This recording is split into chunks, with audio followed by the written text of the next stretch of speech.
Hi friends, இன்றைக்கி வந்து பார்த்திங்கன்னா சிக்கன் குழம்பு ரொம்ப சூப்பராக டேஸ்ட்டாக எப்படி வைக்கிறதுன்னு பார்க்கலாம் வாங்க. ரொம்ப சிம்பிளாகவும் வைக்கலாம். இதுக்கு வந்து பார்த்திங்கன்னா 1/2 கிலோ சிக்கன் வந்து எடுத்திருக்கேன். இந்த சிக்கனை நல்லா மஞ்சத்தூள் போட்டு நல்லா கழுவி எடுத்து வச்சுட்டேன். இதுக்கு வந்து பார்த்திங்கன்னா சின்ன வெங்காயம் தான் டேஸ்ட்டாக இருக்கும். சிக்கன் குழம்பு மட்டன் குழம்பு இதுமாரி இருக்கும்போது சின்ன வெங்காயம் சேர்த்துக்கோங்க. இஞ்சி பூண்டு தக்காளி இதெல்லாம் நறுக்கி வச்சுட்டேன். இப்போ வந்து எப்படி செய்கிறது, மசாலா வந்து ரெடி பண்ணிக்கலாம். ஃபஸ்ட்டு கொஞ்சமாக எண்ணெய் ஊற்றிட்டு இதில் வெங்காயம் பூண்டு அப்புறம் வந்து இஞ்சி இதெல்லாம் போட்டு நம்ம நல்லா வதக்கலாம்.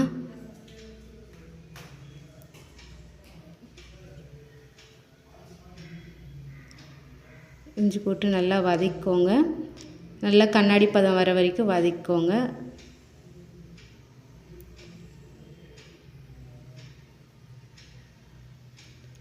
வெங்காயம் வந்து நல்லா வதங்கிருச்சு. இப்போ வந்து நம்ம வந்து தக்காளி வந்து சேர்த்துக்கலாம்.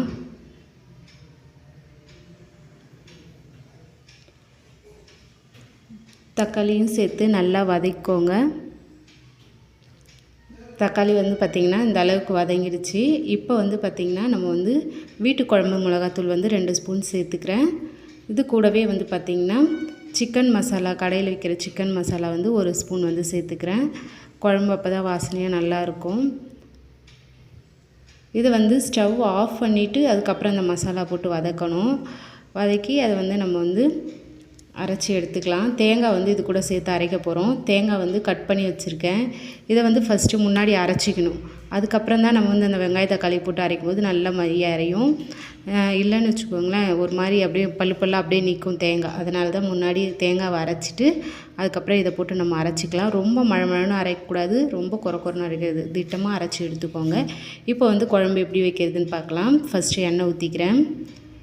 குக்கரில் தான் வந்து செய்ய போகிறேன். இதுக்கு பட்டை கிராம்பு போட்டு தாளிச்சிட்டு கொஞ்சமாக வந்து சோம்பு போட்டுக்கலாம். சோம்பு போட்டு தாளித்த பிறகு ஒரு பெரிய வெங்காயம் வந்து கட் பண்ணி வச்சுருந்தேன். அதை வந்து இது கூட சேர்த்துட்டு நல்லா வதக்கி விட்டுட்டு கொஞ்சமாக வந்து கருவேப்பிலை வந்து போட்டுக்கலாம்.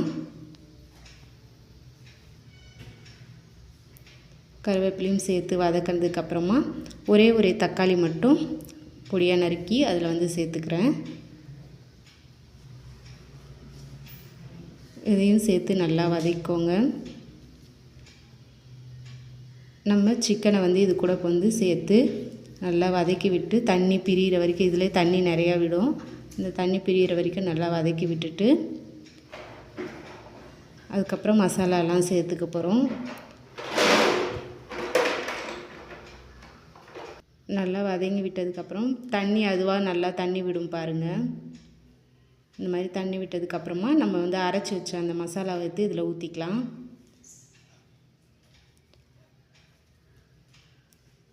ஊற்றி நல்லா கலந்து விட்டுட்டு இதில் அந்த மிக்ஸி ஜாரில் இருக்கிறதெல்லாம் நல்லா கழுவி இதில் தண்ணி வந்து திட்டமாக வந்து நம்ம சேர்த்துக்க போகிறோம். நமக்கு குழம்பு தேவையான அளவுக்கு நல்லா திக்காக வர அளவுக்கு நம்ம வந்து தண்ணி வந்து சேர்த்துக்கிட்டோன்னா ஈஸியாக இருக்கும். இப்போ வந்து பார்த்திங்கன்னா கொஞ்சமாக வந்து கல் உப்பு தேவையான அளவுக்கு சேர்த்துக்கிறேன்.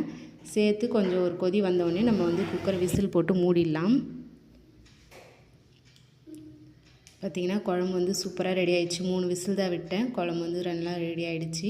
இந்த அளவுக்கு கிரேவியாக இருக்கணும், ரொம்ப தண்ணியாகவும் இல்லாமல் இந்த மாதிரி கிரேவியாக நல்லா சூப்பராக வந்துருச்சு. இந்த சிக்கன் குழம்பு உங்களுக்கு பிடிச்சதுன்னா லைக் பண்ணுங்கள், ஷேர் பண்ணுங்கள், கமெண்ட் பண்ணுங்கள். மறக்காமல்